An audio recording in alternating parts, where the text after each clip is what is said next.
we do a lot of work in China. That's our happy hunting ground. Then we have an office in the Middle East and one in Germany. We do all kinds of projects. We lighting projects, indoor, outdoor. We do hotels, homes, entire cities. The government of China is our biggest client.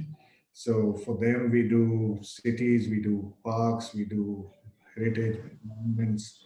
Um, we doing the Summer Palace and the Forbidden City in China. Then we've done the Golden Temple in Amritsar. We've done the Wow. city of Jaipur, of course, in Jaipur. And at this time, we're doing the city of Gwalior, Udaipur. So we do entire cities as well. Uh, we do homes and small showrooms also. Okay, great to know you. Harmeet Singh is sir. So I am yet a younger version of lighting designer. So it's as so we are a lighting design firm called Design Matrix. We have offices in Delhi, Mumbai, Bangalore, and Sydney one, and purely work in the domain of lighting and lighting design. Also had a vertical of product design, which is another vertical which we do. Projects like AeroCity Delhi, the entire AeroCity, whatever you see, that's designed by us. In Mumbai, I would say Sunshine Towers is one of the projects which I remember. So then Lucknow, I would say the entire Lucknow city master planning during Mayawati time, all the Ambedkar Samaraks, all the Samaraks which she built, we did that. We are doing Delhi airport, the T3 retail was designed by us. Now we are doing Hyderabad airport, as well as a Goa, Mopa, a new airport which is coming up in Goa. So that's our role. So we are pure lighting designers, as just like Sarvdeep, right from hotels, hospitality projects, all the Lalits are done by us in India. Then there are Ibis's and Novotels. We do a lot of them, that as well. Various other brands as well, which we are. These are our clients. I'm taking the names of them. So that's what broadly, again, pure lighting designers. That's what we call ourselves. Yeah. Right. Great. Okay, architect Mihir. Hi, I'm architect Mihir Kotak from Fourth Dimension. We have a multidisciplinary consulting firm in right from a boutique store to a university campus is what we have got in our kitty. For us, design has been a journey for me and my wife. Both of us are, as King Krishna said, that we have been his students. So we both passed out in way back in 2003. So it's almost 18 plus 18. So we would say 36 years of experience that we carry, me and my wife, and a very strong team. I mean, for us, design has been the fuel for living. So that's how it is, and it has been passed on to our daughters as well. So it's been an amazing journey so far. Great to know that. Okay, last and foremost, we have Rhea. Rhea, if you can introduce yourself, please. So I should start with, if Mr. Harmeet calls himself a younger version, then I should call myself an infant.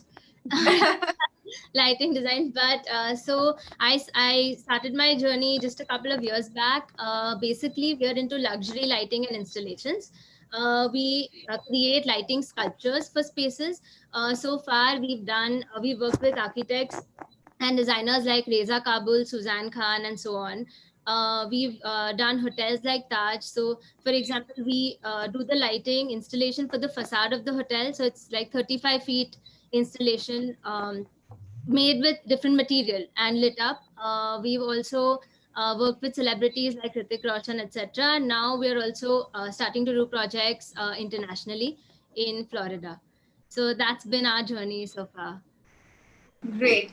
So we have a mixed bunch of everybody who can, we can extract a little from, whether it be young, whether it be, the topmost in the industry, with everybody here. Okay. So, let's talk about the topic that we are here for, which is a question that we want to answer for the question, which is that, does light really, serve as the fourth dimension to design?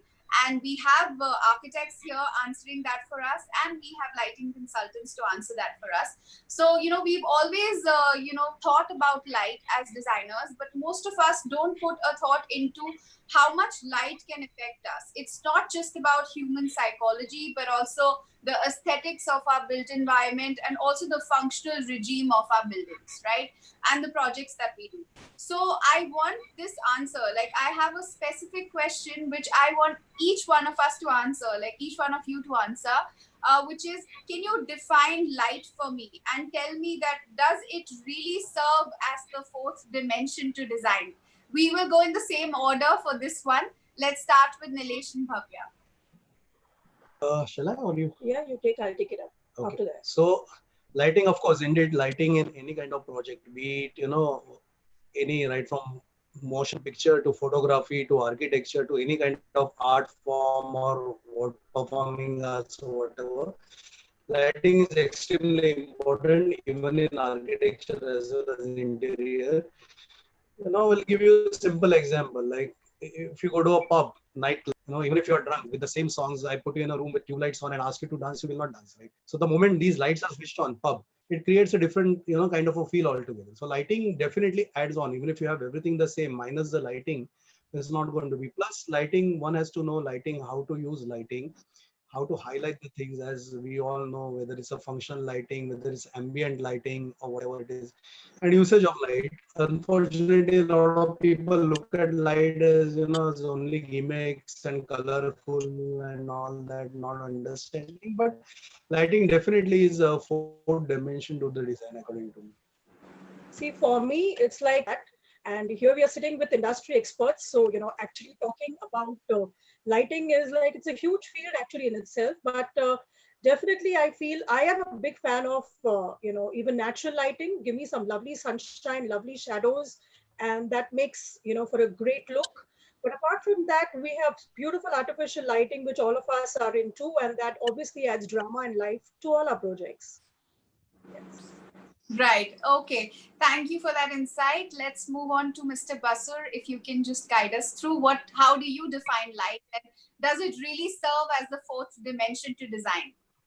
I would say it certainly does. I earn my living out of light, so I cannot deny that.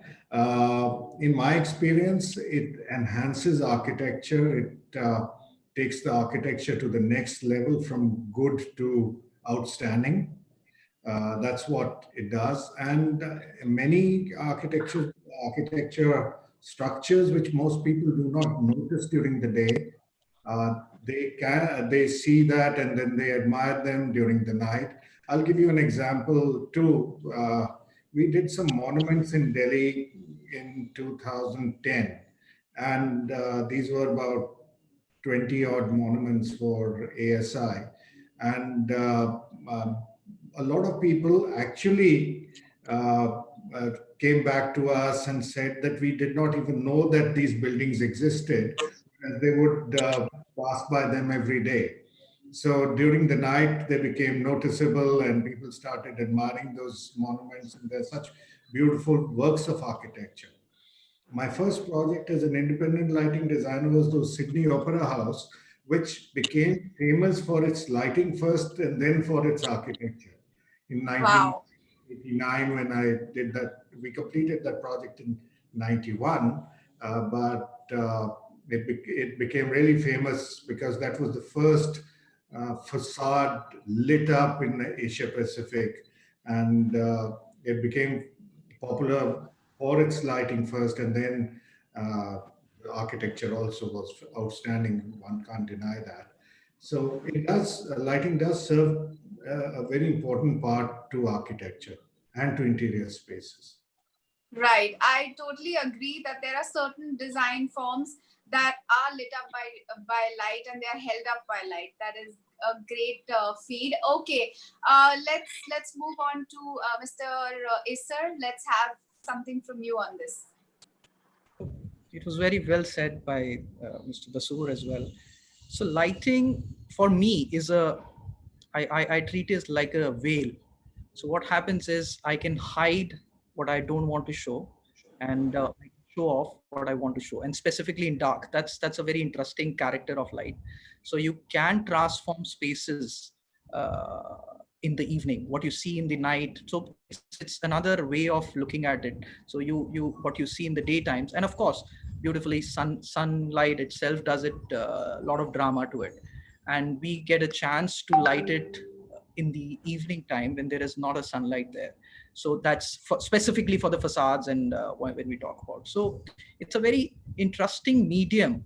It does, you can't see it yourself itself, it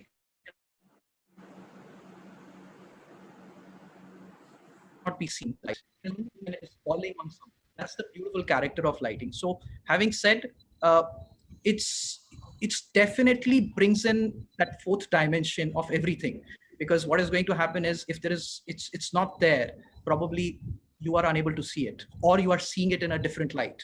But when you start introducing this light from the direction point of view, from the point of view of contrast, you how you build it around with how you compose it, it can change or sometimes make it worse, sometimes make it more beautiful, and sometimes also hide the defects, sometimes show off the beauty of it. So it's a very interesting medium, and the best bit is it's invisible. You can't see it. So that's the beauty which I like about it. So it's that's what we think is perceived. Again, yeah, it is fourth dimension in its own way. Right. Right. So composition, that's what I take from you, that composition is really important, how you play around with light. Let's know from architect Mihir what he has to say. Well, fourth dimension, that's our firm's name. So we bring it to the entire Yes. format as well. So for us, when we decided on this name, it was the three dimensions which a normal human or a normal person could see. The fourth dimension, what even Mr. Isar and Mr. Basur said, that the feel-good factor, or the experience, or the thing which cannot be seen but it can be experienced. So that is the factor which we consider as the fourth dimension. So for us, light just means absence of darkness. So the entire format or the entire play is with the light and the shadows. So for us, whenever we do any sort of lighting, be it an interior job or be it a facade lighting, uh, it's the play of shadows and the play of which plays the major role, or that's the one which is the one which actually creates the drama. So there is a very strong conscious effort when it comes to selecting as well as the placement of the fixtures in any of our projects, because we understand the drama that it can create with the shadows. Mind you, without the shadows, there is no use of light. So that's how we look at it. Right, right. Yes, totally. How can I forget that the firm name is Fourth Dimension? It has to be a yes when I ask if it really Absolutely. is the fourth dimension. Yes, okay. Let's have it from Rhea as well. What are your thoughts about light and light serving as fourth dimension to design? So light can absolutely make or break a space. It's one of the biggest tools that can actually create the ambience that you want to set in any space. So it can basically, by creating contrast, you can create a lot of drama, you can create a lot of depth, and basically you can make any space even look bigger. And it's through light that you can see the existing three dimensions that are there. So light is absolutely the fourth dimension, which actually makes you feel the experience of being in a space and sets the mood of a space. Right, right. Thank you. Okay. Can I Yes, add? yes, yes, please. One thing we all missed was that light sets up the hierarchy of vision. So it really decides what the viewer sees first and sees in what context. So the hierarchy of vision, which sunlight doesn't do, when we talk about artificial light, with artificial light, you can set the hierarchy of vision in an interior space, in a landscape, and as well as in a facade. So that is something which is extremely important part of artificial lighting. So the hierarchy of vision is so important. Right. Awesome. Well added, sir. I agree that hierarchy is what it creates. What? So let's continue asking you this question since we are talking about hierarchy and fourth dimension. What really is a good lighting design according to you? What are the main ingredients? Like we make a recipe. So what are the main ingredients of this good, successful lighting design? Shall we start Let's in have the it, same order? Mr. Basur. Okay. It's difficult to answer, but there's no set recipe really. And we don't use any arithmetic calculations to calculate light in our office at all. But I would say the ingredients would be in that order. First, visual comfort, which actually defines the quality of light, how much quantity, the glare or the absence of glare, then the color of light and the uh, color index of light, how close that is to the natural light. So that is the quality of light and the visual comfort. Then it would be the balancing of various elements and then setting up the hierarchy of vision. After you've taken care of the first two, then you would set up the hierarchy of vision, what the designer wants to show, what the interior designer or the landscape or the architect wants to show. So it would vary so much with project to project. There would not, one cannot define a recipe, but if you follow the rules, then it is okay. Right. Architect Bhavya, do you have anything to add from the architect's perspective on this, that what really is good lighting design? Yes, as Mr. Basoor has correctly pointed out, there is no actual recipe for a typical, lighting or a good successful lighting. But I definitely feel if there's a project, it's from project to project, like, what you want to focus, what you want to highlight, the sense of direction that you want to give, the sense of movement that you want to create when you enter, a space, whether, again, it depends on the space, whether it's residential, it's commercial, hospitality, whether it's a discotheque, the ambience levels, the lux levels, everything is so different. So there's a lot of experimentation that we keep on doing. The temperatures that you play with, the light temperatures, the colors, it's all very variable. So it's a lot of fun actually, playing with light and creating the scallops and the shadows. So with every project, it's a very different recipe, as he correctly Right. pointed out. Right, I agree. Ria, what do you have to add on this? Since you've been doing celebrity spaces, how do you feel, success of such a space is defined by? So it's basically a lot of different elements coming together and playing a role. A big part of it is also natural light. The more natural light that you can bring in, you can make the space look good in the day. At night, that's when the natural light isn't there, and that's when our work comes in the picture. So basically, the color temperature of the light, the intensity of the light, the light layering, how basically we add the different light levels and all of that come together to create the entire ambience of a space and avoiding the glare. So avoiding the glare is also a very important thing, because as soon as the light source is seen, the mystery is lost and the drama goes away. So I think these would be the few elements that would be important. Right, thank you. Okay, architect, here I have a certain question for you, which says, Sure. what are the important aspects of an architecture interior design projects, and how does it work in conjunction with apt lighting? See, I mean, light, I'm sure everyone has come to the common this thing that the light is the most important factor when it comes to designing any space. So obviously the kind of lighting that has been used for jewelry, a kind done for an educational or kind done for a residence is absolutely different from each other. So a lot of factors do come into the picture, right from the color temperature to the CRI, which Mr. Basu said, and to the kind of hierarchy of the things which needs to be done. So an institutional project obviously needs to be illuminated uniformly, whereas when you're doing a lounge or a personal space, then it has to be in a very different factor. Also, the color temperature plays a very big role. So we're doing a lot of corporate offices where the entire, there's no natural light at all, and people are working 24 hours a day as well.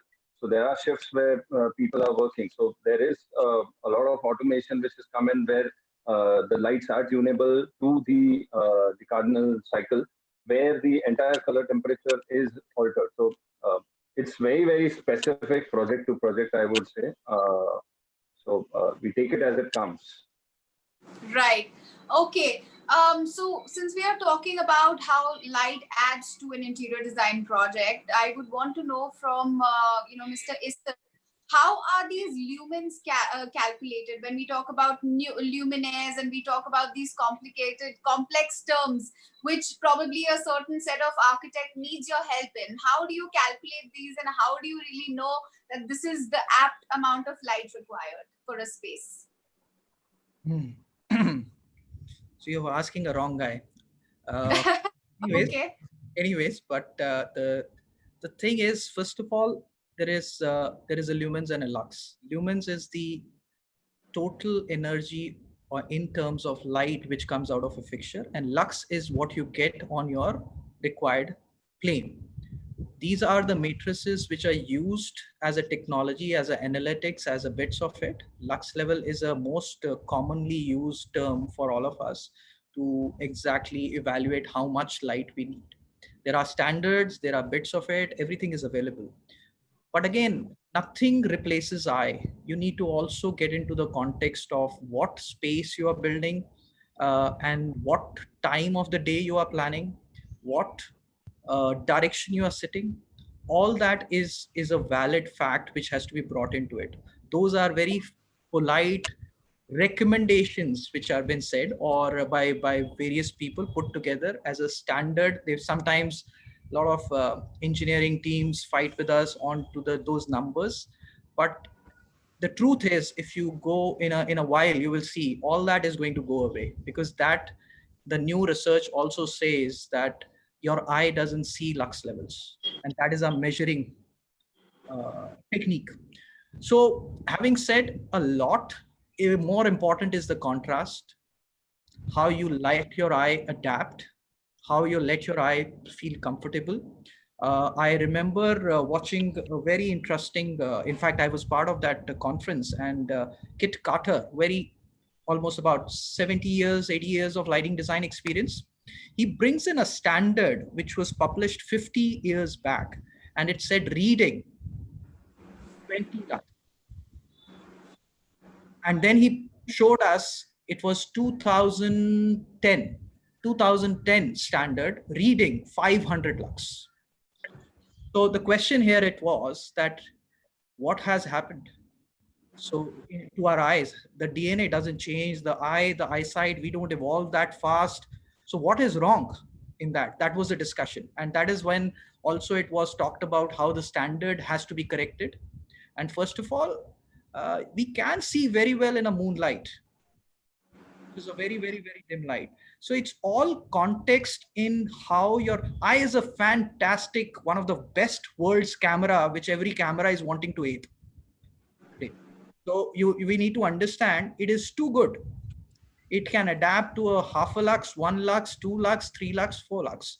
So the point here is, if you set a context and then we plan around it, that is what we need to do. These standards, these numbers are available with us. They are good practices. I'm not saying don't stay away from it, get away from it, but we need to use a lot of common sense, a lot of architectural sense, a lot of evaluation in terms of understanding how it is, because nobody talks about what is the lux level on the walls, which is most important. Nobody talks about it.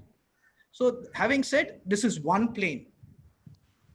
There are 4 more planes, which we talked about, 3 dimensions, 3 more planes, 2 more planes which are there. So we need to, I would say, these are recommendations. We should read them. We should follow them. There are tools to calculate that. There are measurement tools to measure that. All that is available, but those are not the only sacrosanct answers. We have designed a store, which is Intersect in Delhi. The client wanted us to design at 500 lux. I have designed it at 150 lux. Wow. Okay. And survived. He wanted to shoot me the day he opened the store. He wanted to shoot me that day. And then 200 architects come in and they said, this is what we want. Because it was designed for tiles. We did not want to lose the texture of the tile. If you do too much of lighting, which is you see in the tile stores, you lose the texture. If you put too much of light on it, it starts reflecting too much. So all that needs to be composed. You need to work with the eye. You need to work with the context, what you are trying to do. Of course, it needs to be safe. It needs to be all those bits, what we are talking about. These standards are there. We should follow them. I'm not saying to not follow it, because then somebody will hold me responsible tomorrow for it. But at the same time, there are a lot more to it, which needs to be planned, which architects, all our architect friends are very well aware of. They work with that. It's a spatial thing which we need to plan. We just don't plan the lux levels on the floor, lux level on the table. That's not the answer. It's never going to work. Right. Thank you. That was a great insight. I think, giving us case examples on that. I would also want Mr. Basur to add a little on this, that how can we understand the lighting intensity that varies for different elements, and, how can we enable accurate lighting in a space? Sorry, hire the consultant. Sorry. Lighter note. Go ahead, sir. Thank you. But yeah, I'm sure we are educating people to hire consultants, but just a little hint so that they know why, hiring a consultant is important. It was on a lighter note, please, sir. Yes. We said hire a consultant, and if anybody asks the same question to Harmeet or me, we would say there is no accuracy.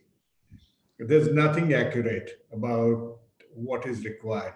Like Harmeet actually gave you a very good example of the standards. 20 lux was good enough for reading 50 years back, and why 500 lux now.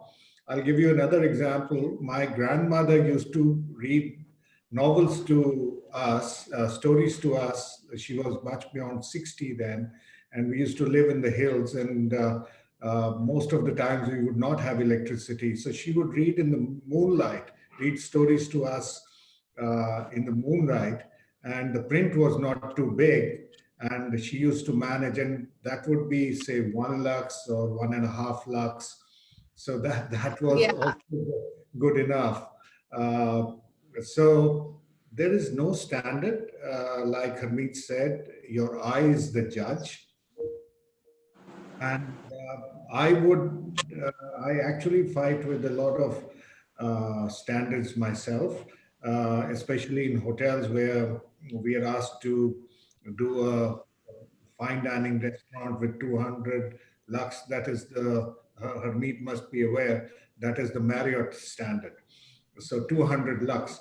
I have never given more than 30. You don't use me. So 30 is good. And then we have dimmers, which late in the night we dim them to 10 or 15 lux, which is which is also fine. And then people really want, when we switch on the candles, people want to switch off the general lighting. Absolutely, they're happy with the candles.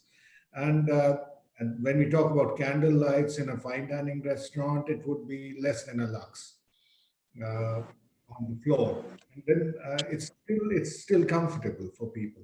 So it depends on the time of the day or the night, the occasion, then the purpose of the space.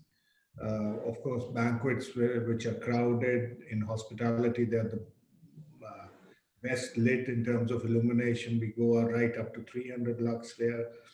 Like Harmeet said, he just completed a showroom at 150 lux. I'm sure it would be looking stunning, because in a showroom, he was talking of a tile showroom, but most of the showrooms we work for Armani, and what we do there, we don't do any general lighting. Most of the showrooms has no general lighting in Armani. We just highlight the merchandise, and so it's the spillover from the merchandise, which is actually this, which comes to the space where people are walking, which would be about 50 or 100 lux.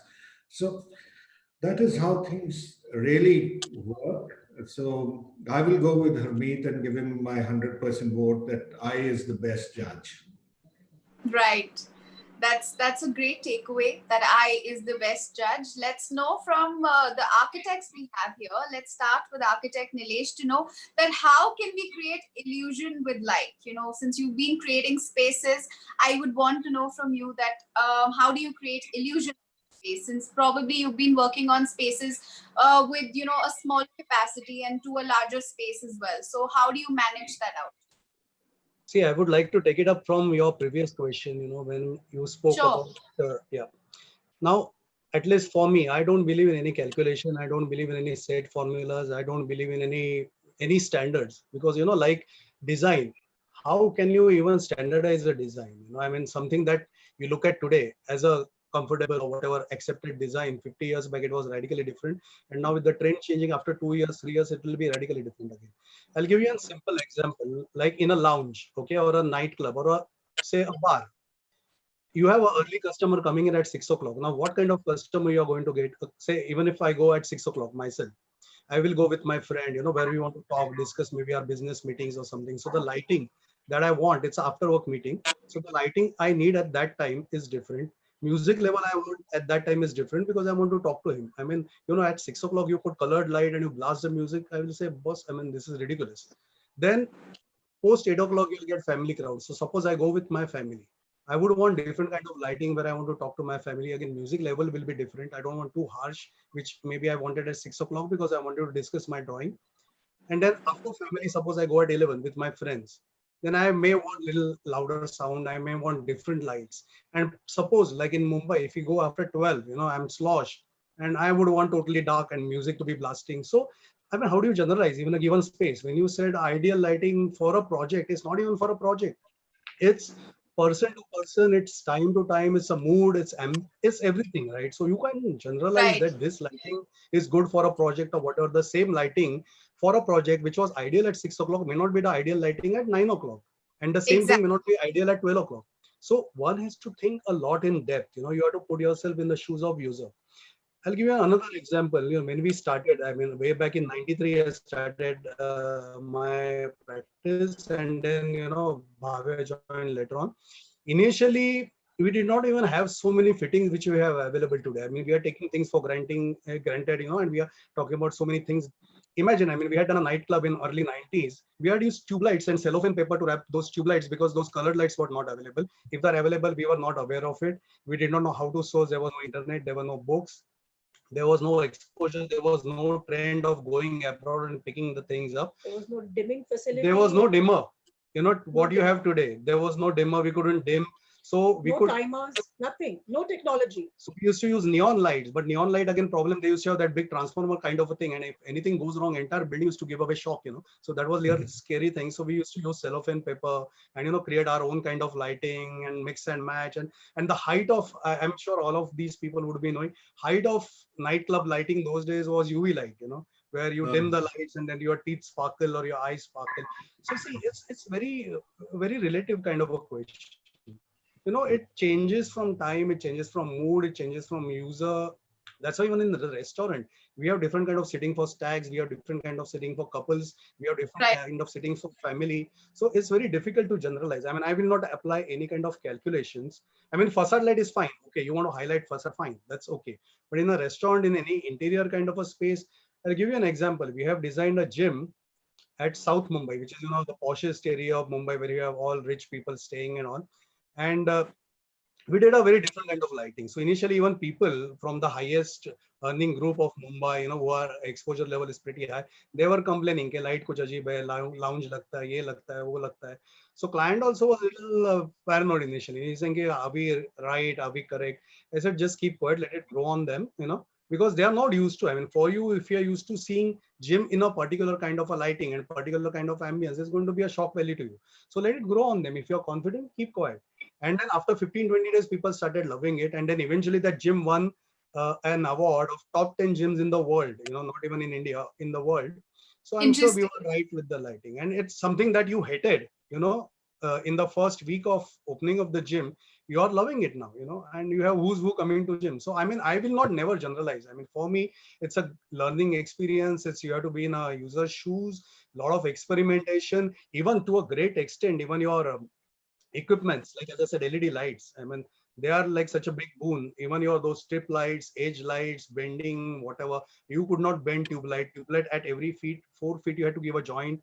If which make a tube light congs off, then you have that dark patch and so many things. You couldn't bend it. If it was a circle, entire design was restricted because of tube light, which could not be bent. So even equipments and the fittings and fixture, a lot of things, I think in the lighting, it's very difficult to generalize. Right, right. Thank you. Yeah, coming back to creating illusions, maybe I think I'm just taking it from my husband, is also Sure. depending a lot on how you place your lights. If they are placed closely, the source of light, also the light from where, I mean, the how they are placed, if they're placed randomly, if they're placed at a distance, if they are placed close together. Again, the temperature, the kind of moods that you want to create. So there are a lot of illusions that can be created by light, of course. I think we would like to hear more from them actually on this. And Yes, again, I one would. more thing. Sorry, Yes, one more thing. yes, sure. It's more is I don't think it's illusion. I mean, I will not agree to that word as such. It's more of highlighting. I mean, I don't want to create an illusion. I mean, I know what I'm designing. I know what I want to highlight. So there's nothing like an illusion as such. It's highlighting my design, and I should know at what time what I want to highlight. Like as I said, even in the restaurant, at 6 o'clock I want to highlight something else. At 9 I want to highlight something else. So it's more of highlighting than illusion. I feel. Right, right. Thank you. Thank you for sharing that insight with us. And I think that was a really important part of, what we are really discussing here. Thanks. Okay. We move on to architect Mihir. I would also want to know from you that, how are, highlighting spaces like he mentioned is really, really important for us. I would agree to what Sir said. Here, what happens is, even if we are looking at a residence with a family with 4 generations, they would have, we are doing a villa where we have 4 generations, and each generation, each person has a very different set of requirement when it comes to lighting. So it is quite a challenge to standardize anything, I would say, to the extent that even husband and wives have different understanding when it comes to the luminosity or the brightness of the light, or the lux level, as you would say, or the color temperature. So Right. for us, it has always been a very tailor-made format. It comes down to the end user, or the end space, as how it has to be perceived and how it has to be seen. So our focus has always been that way. When it comes to illusions, I would say we play with a lot of lights where it creates the shadows. So I know I've been repeating the same thing, but for us, the creation of that drama into any space is the key factor. Also, one very important thing that we try to do in all the projects is that the source of light should not be seen, come what may. So there is a very conscious effort that the source of light is not seen. So even if there is an area to be highlighted, it should be a mystery as to where the light is actually coming from. So that is where we feel that the illusion or the factor of highlighting comes into the picture. Right, right. So lighting does amp up the entire drama of a space, and it can break or make a space. Yes, Yeah. surely. Okay, Rhea, let's have from you. I really want to understand that what is the role of color in a lighting design scheme? Like, can you explain us a little about the warm and the cool tones when it comes to lighting fixtures?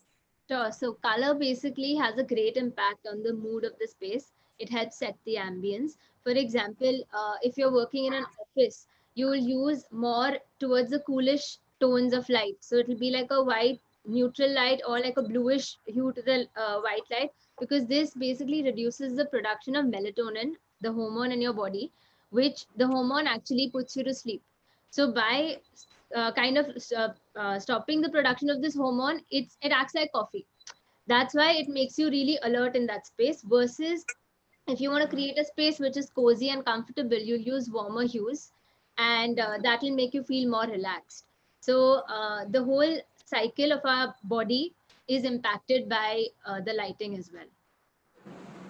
Right. So, Thanks for sharing that with us. It really aids to how to use the colors and to tones.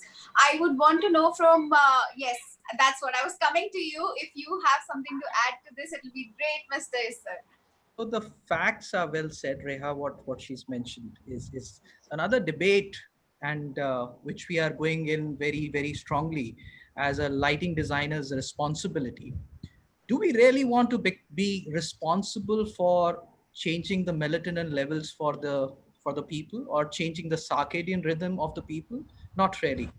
So that is another debate in our it's a code which we are working, and a lot of discussions have been happening globally on this, that definitely we as lighting designers are a wrong people, or anybody rather, who's not a doctor, or who's not a therapist, or who's not a person who understands the effects of it, unless you're doing it very temporarily, very short time. A lot of people, I've heard some people having this information, which is available on the Google very conveniently, and asking us to light up the office at 6,000 Kelvin. They want people to work. I disagree. And so is any lighting designer, and so as any designer should disagree. Because what is happening is we are getting into the zone of affecting directly now health, and we are still not ready to take that responsibility or capable enough to take that responsibility. Because this is a very close to my heart topic, which is lighting and health, and all lighting designers, in fact, I would say.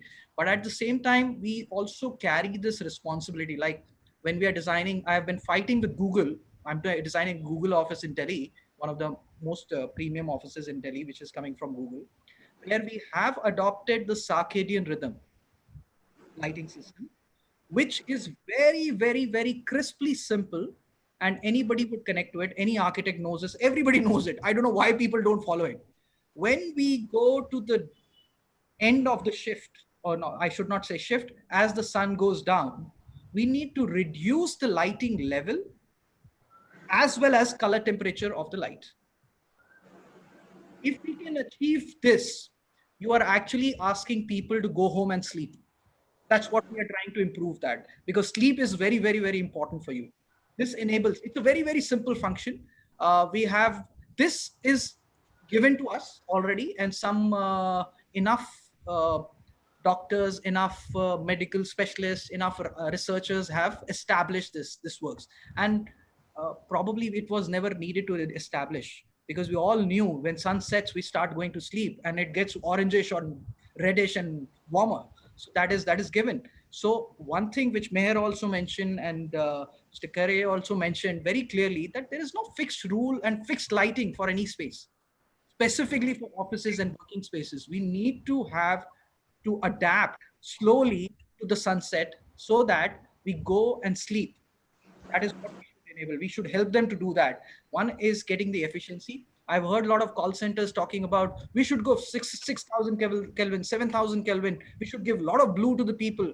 Well, yes, but again, it is a very debatable discussion. There are enough researches, enough information available.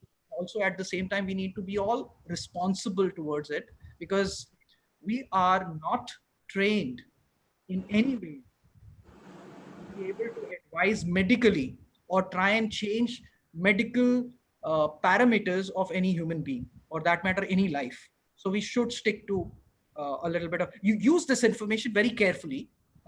That's what I like to add. What Reha mentioned perfectly makes sense, and perfectly is available and tested and approved.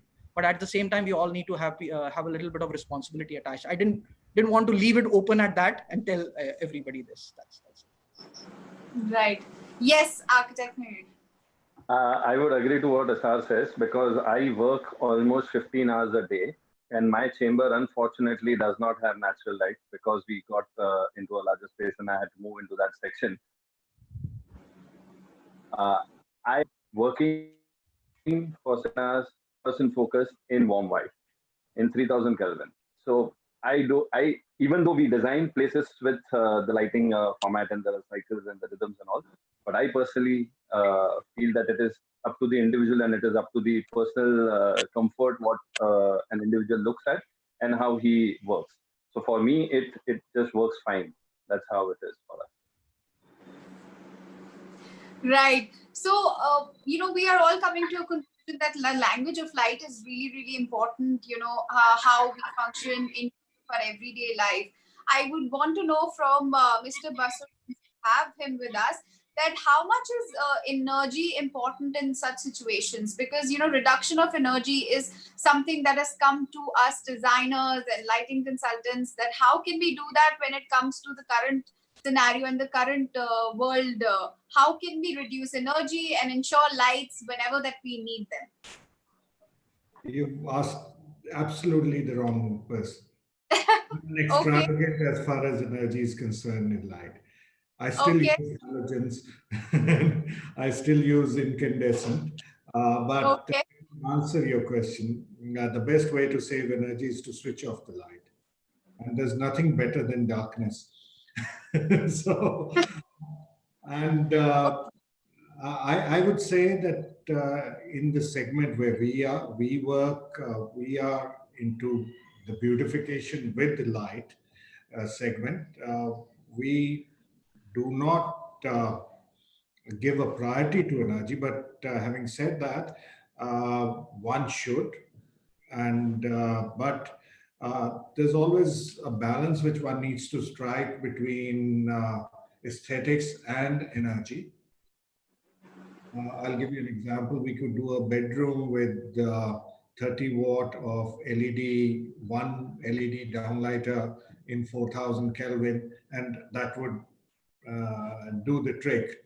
But that's a huge sacrifice and a compromise in terms of aesthetics. In aesthetics, you would want wall washing, you would want uh, nice general lighting too, and you would want some decorative lighting and table lamps and so on and so forth. So we are into most of us in this segment where we're talking about, we are into extravagance here. Uh, but one needs to balance both the things. Energy is something which is now a given with LEDs. They're far more efficient light sources than what we had 20 years back. We used to use halogens and incandescent. Was not supposed to use the tube light. So we were working on the more inefficient light sources. But with LED, we've already come down to 1/10 of the electricity, what we were consuming 20 years back. I don't think we need to go further down. Now it should be towards quality of light. And let me give you an example. In a home or in a hotel, lighting is now only 4 to 5% of the total energy. हम 3 ले आएंगे, और which would be a sacrifice in aesthetics. Which was earlier 20%, we've already come to 3 to 4 or 5% maximum. So Yeah. at this moment where we are, lighting is not an energy guzzler. So we should rather maintain it than increasing it or decreasing it. I think that's what we have from you. The next question is a very interesting question, which I feel Mr. Issa would love to answer. And that is, how important is it to hire the right consultant for lighting?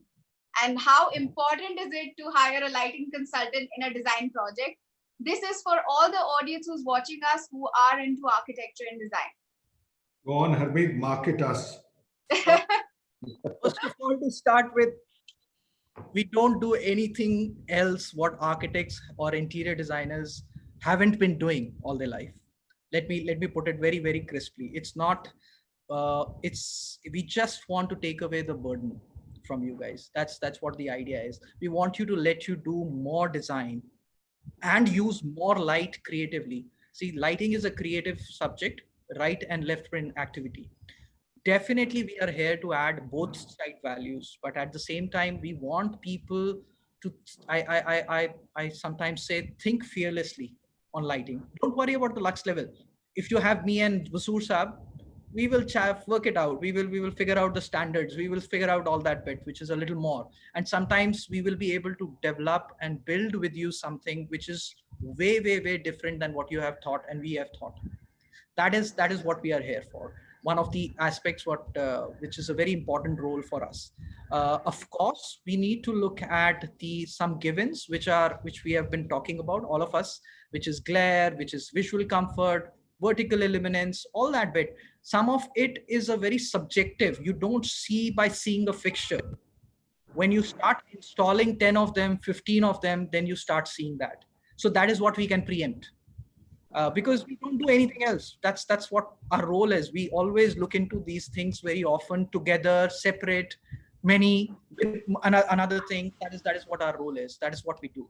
Apart from in some bit of hierarchy, that is planning the levels, how we can do that. We all know all that.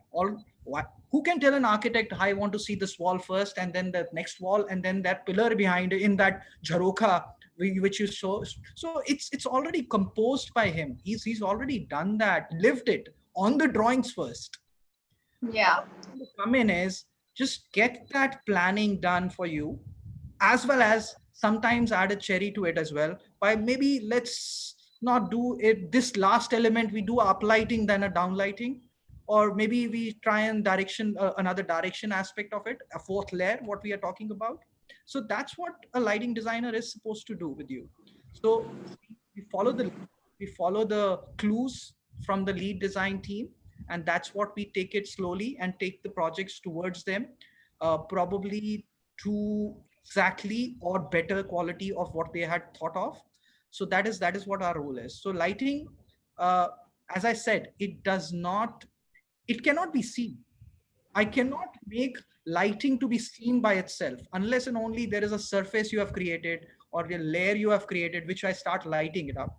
If I light a brown wall with a white light, you will see it brown. But if I light brown wall with a green light, you will see nothing, almost gray. So all those bits, which is what we are wanting to do. So light itself is a medium which is invisible. And one of the great sayings in the great lighting design, how do you define a great lighting design, is somebody said, how well you hide your sources is a context to see, as Meher mentioned very well, because the whole art is how do you hide those sources. So this is all what we are Right. here to do. We need to figure out the lighting levels, the codes, the planning, the dimming system, as Mr. Karke very well defined, how it has to be changed. How do you use the control system? How do you plan it? How do you see that compatibility of the systems is there? Lighting fixtures, all that is also a responsibility of lighting design, apart from being creative, yes, and making it look aesthetic. This is one role which you see in the front end, but there are very lot of layers which go in to get it executed finally, to get the outcome what we had planned on paper and discussed on paper and committed sometimes to the architect, yes, we will get you this. And so all that is part of our job, right from specifying, mentioning the parameters, ugly parameters like lumen levels, color rendering indexes, R9s. I can go on, macadams, all those 30, 40 parameters are there, which are rarely to create that ambience or a concept, what an architect or a lighting designer put collaborate to build that. So that is what a lighting designer does. Doesn't leave it open ended. We don't leave it open ended. We don't want a supplier to finally come in and tell us, okay, this fixture will work for you. We tell you, okay, this is the parameters. If you give me this, it'll work. And I take the responsibility of it. Basoor Saab takes the responsibility of it. That's what a lighting designer is. Thank you for sharing this matrix of lighting coming from Design Matrix. I think we all are ready to, go ahead with this. I would want to know from architect Bhavya as well, that, since we are talking about lighting, we are talking about design, what are the trends currently that you are focusing upon in your designs? uh, again, that is very different from design to design. But when it Right. personally, I'm a fan of soft filtered light, the light that you get in the early morning, sunrise kind of effect, or something that you see through a curtain, like, which is through a sheer curtain, which is filtered. I also like to do, put dimmers and, do timing for my light. So there are so many things that are available today in the market. Technology has improved and advanced so much that, I mean, you can achieve so much with lighting today. But personally, in a residence, there's nothing I feel that can beat, a lovely lampshade, which is strategically placed at a tabletop, or, maybe a statement light fitting, which is being, strategically placed to give that ambience, because I am basically a designer, I'm an architect. So for me, it's not, lighting is a part of my design, but the whole design has to speak totally. So for me, I love to do these strategic kind of light placements, which highlight the things. And thankfully, we have a lot of advanced technology which helps us. Also, quality is very, very important. I do not like to compromise on the quality of light, or I mean, that doesn't mean okay, what is cheaper is bad and what is expensive is good. But you definitely need to, experiment. You need to upgrade your knowledge daily. You need to experiment, work with different people, and it's a fun process, and it's just keeping on advancing every day. Right. Thank you. Rhea, if you can share on the same topic, I would want to know. I'm sure that you have some trends to share with us. Yeah, so basically, statement pieces right now are really in. People are ready and accepting of really unique concepts. Like right now, like the bubble light, the cloud light, there are various options available, and everyone's ready to put that in their space and make bold statements with lighting, using lighting as the main accessory in their design and designing around it. So I think that's one of the major trends that is in right now, and I think most of my work is statement lighting. So we basically create statements for spaces, and that's what we specialize in. So So one more thing I would like to add, sorry if I can, Yes.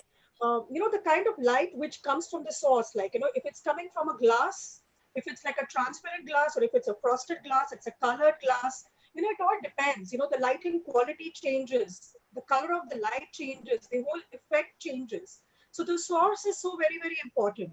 If your light is coming through a metallic pipe, or if it is coming through a hollow bamboo, or if it's coming from, some other kind of a fitting. So I think the quality and the kind of the ambience created is very different depending on the material that you are actually using as a source of light also. Right, right. Yes, especially for statement pieces like these, Yes. we have varied materials that are, coming into play when I talk about trends. Right. Yes. Okay. So let's sum it up. Thank you everybody for joining in. But I want, like we started the session with defining light, I want to end the session with everybody telling us about, any one line that they can give to the audience as defining the importance of light. We'll start with Mihir. Okay, I will keep it very short. Let there be Yes. light. Okay, great. Mr. Isser. So I'll add to Behar's. Let there be right light at a right time and a right place. Excellent. Mr. Basser. I will ditto both of them. Okay, all right. Rhea. lighting is the most important, one of the most important tools in design, and it is the fourth dimension to lighting, like the main topic of our discussion. Right. Okay, let's hear from the architect couple that we have. Give me light, give me drama, and the rest will follow. Great. Architect Nilesh. Yeah, and the last word, I mean, I'll slightly brief. I would like to, whatever we do, whatever we speak, I'll give you just one or two small practical examples. Like one of our clients, we all Indians are spoiled by tube lights. For us, white color tube light is the reading light is the most comfortable light. So Right. whatever places we do, they say, "Nee, tube light to chahiye." We even tell them कि ये lux, वो lumens, ये color, वो color. Eventually, you'll end up giving tube light. And then after 5 years, when you visit that site, you'll have clients saying, "आपने इतना अच्छा light किया, बहुत सारा किया, हम कभी on ही नहीं करते, हम खाली tube light लगाते हैं." And I feel very comfortable. Second, we have done one bar, where we had given all bright lights, and suddenly after 2 years, we went there and there were like some different kind of tube light kind of lights. Sir boss क्या हुआ, तुमने पूरा जगह का वाट लगा दिया? सो इसे नहीं, आपने इतना डिम लाइट दिया था, आदमी 2 पैक पिएगा तो उसको 4 पैक जितना चढ़ता है, तो हम लोग ब्राइट लाइट कर दिया तो आदमी ज्यादा पीता है, so whatever eventually architects do, there's someone who's client and the end user, so we are all just there to serve, that's it. Yes, Mr. That's Sir, really you have good. something to add to it. So, anyways, which is on the lighter note, what I agree with the tube light, and that is one of the reasons what Kit Carter thing, which I was telling. There is an analysis for it. Tube light actually works much better for eyes and the way it is designed and the way the volume is lit. There is a reason for it. When you do volumetric analysis, it works very, very comfortable for the eye. But at the same time, client is the owner, client is the boss, client is the thing, and whatever he says, sometimes The paymaster. is what it is. All right. Okay. Thank you, everybody, for joining in and providing light to us in each way that you people work upon. Thank you so much for attending the session and being a part of it and telling us about the importance of light. Thank you. Thank you. Thank you. Thank you, Highback, for managing the session. Thank you.